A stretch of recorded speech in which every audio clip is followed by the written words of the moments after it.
Think about this. A company worth hundreds of billions of dollars, highly profitable, is actively trying to use the bankruptcy courts to shield itself. They are facing, over 68,000 active lawsuits over baby powder, with jury verdicts reaching into the billions. It's this massive collision between public health claims, controversial legal loopholes, and a corporation fighting for survival. Welcome to the debate. And the central question we are unpacking today is whether Johnson & Johnson's aggressive legal strategy, specifically this bankruptcy maneuver, is a necessary defense against a broken mass tort system or simply a bad faith effort to evade accountability for decades of alleged harm. Right. So my position is that the company is defending actual scientific integrity and seeking an equitable resolution against wildly disproportionate, emotionally driven litigation. And I view it quite differently. I contend that the company is utilizing corporate loopholes to shield itself from documented evidence of harm, essentially trying to bypass rightful jury verdicts. Before we dive in, if you enjoy content like this, please take a moment to like, subscribe, follow, and turn on notifications so you'll always know when new content is released. Also, a quick Martin Stevens versus OpenAI status update. This is still not a lawsuit. It is a voluntary quiet period. No settlement is confirmed. The dead man switch is not activated, and Stevens is safe. All right, let's get into it. Because this legal gridlock, it isn't just happening in a vacuum. It's driven by a fundamental scientific disagreement. Yeah, absolutely. Before we can even evaluate these wild bankruptcy maneuvers, we really have to look at why there are 68,000 lawsuits in the first place. Exactly. The entire chaos stems from a very specific biological question, right? Does using talcum powder cause ovarian cancer or mesothelioma? Right. And the courts are completely backed up because the answer to that question has been fiercely contested for decades. Well, I think the most rigorous modern science has actually provided a clear answer. If you're listening to this, you might wonder how we decide what's true in these massive cases. Sure. In public health, it's about the sheer statistical power of the data, separating the signal from the noise. The Journal of the American Medical Association, JAMA, published a massive study. They tracked 250,000 women over 11 years. Wow, that is a huge cohort. It is. 250,000 participants is the absolute gold standard for this kind of work. And the result? No statistically significant link between talc use and ovarian cancer. I come at it from a different way. Science isn't just a single snapshot, even a massively large one like that. But it's a huge snapshot. It is. But you have to look at the historical trajectory of the data and how it was curated behind the scenes. Think about what happened just recently, in April 2026. Okay, what happened then? The Lancet, which is obviously one of the most prestigious medical journals in the world, completely retracted a foundational 1977 talc safety commentary. Wait, let me make sure I understand this. You're saying a paper that courts and regulators have relied on for decades was just pulled? Yes, exactly. It was pulled because of undisclosed consulting ties to Johnson & Johnson. That single retraction casts a really long shadow over decades of corporate safety claims, because it reveals a historical pattern of compromised research. Uh-huh. And add to that, in 2024, the International Agency for Research on Cancer, the ARC, officially upgraded talc to a probable carcinogen based on the aggregate data. I see why you think that, but let me give you a different perspective. Doesn't the massive statistical power of a modern 250,000-person study outweigh older, smaller studies or the retraction of a single 1977 commentary? Well, it's not just about one old paper. Right, but the biological mechanism the plaintiffs are alleging that talc particles somehow migrate up through the reproductive tract to cause chronic inflammation in the ovaries requires robust modern proof. And when pathologists actually examine the ovarian tissues in these recent trials, they just aren't finding physical evidence of talc or asbestos. That's a compelling argument. But have you considered the actual geology here? Because this is the aha moment for a lot of juries. The geology? Yeah, talc and asbestos are essentially geological cousins. They are silicate minerals that grow side by side in the same rock beds. You just can't scoop out the talc without risking scraping up the asbestos right next to it. I mean, the refining processes? Sure, but plaintiffs aren't just relying on aggregate studies. They are bringing forward internal corporate memos dating back to 1969 where the company expressed considerable concern over tremolite asbestos in their mines. That documented history of internal alarm is exactly why they are facing 68,000 lawsuits.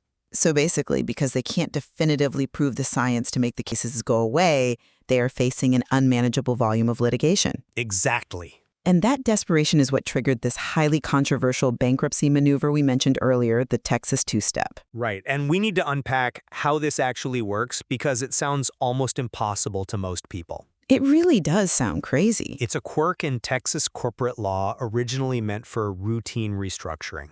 They essentially created a brand new subsidiary, in this case, Red River Talc, LLC. They dumped all 68,000 lawsuits into its lap and then sent that new penniless company straight to bankruptcy court. Leaving the main corporate piggy bank completely untouched. Exactly.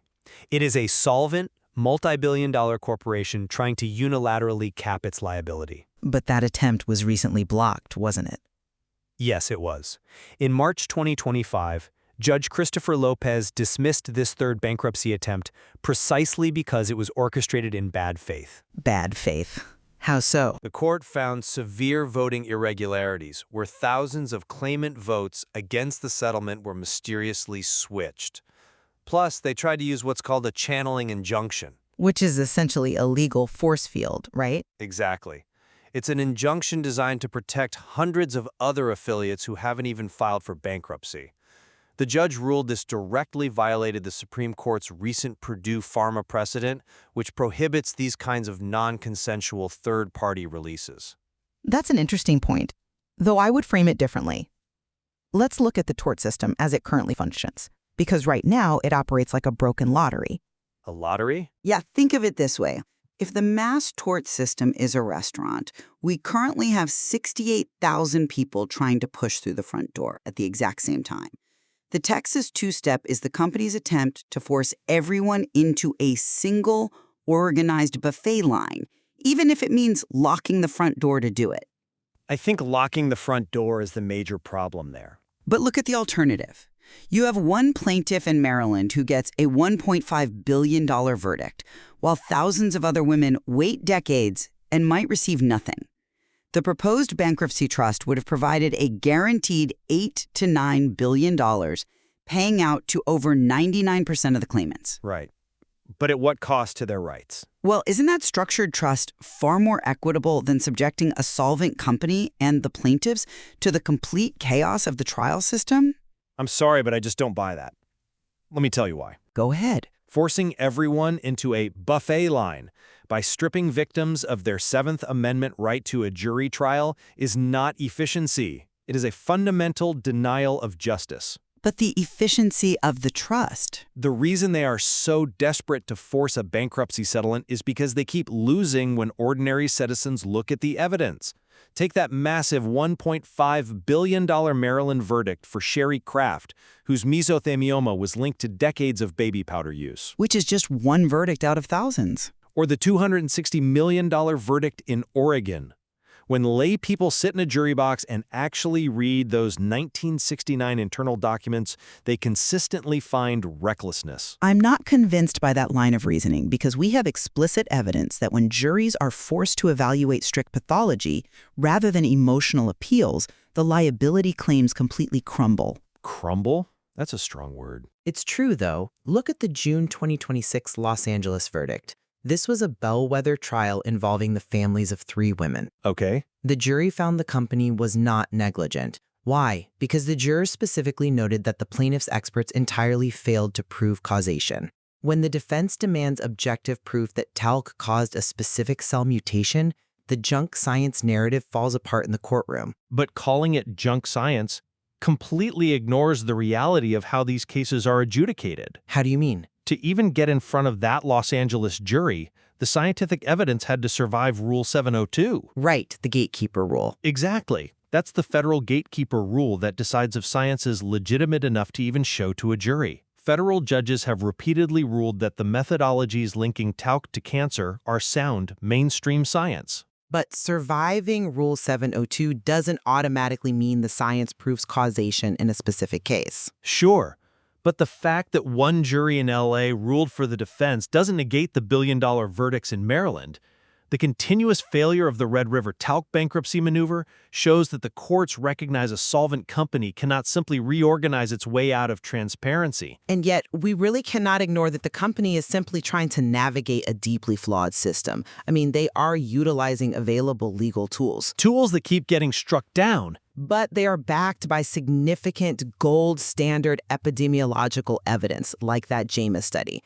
And their position is continuously validated by defense verdicts when the strict burden of proof is actually enforced. Well, we are looking at the exact same landscape and seeing two very different realities. But I think there is one undeniable point of convergence here. Which is? The American mass tort system is struggling under the sheer weight of 68,000 cases. Oh, absolutely. I completely agree with that. Whether you view this controversial bankruptcy strategy as a necessary mechanism to prevent a broken lottery or, as an abuse of the corporate code, the current gridlock leaves everyone in a bad spot. Yeah, both the corporation and tens of thousands of claimants are just left in a state of prolonged, inefficient uncertainty. Right. There's clearly much more to explore in the complex intersection of scientific causation and legal accountability. It's a logistical and legal nightmare. And until we find a better way to handle mass claims, thousands of people are just left waiting for a resolution that seems constantly out of reach. If you found this episode valuable, please like, subscribe, share, follow, and turn on notifications. It helps us continue bringing you content like this and ensures you never miss future releases.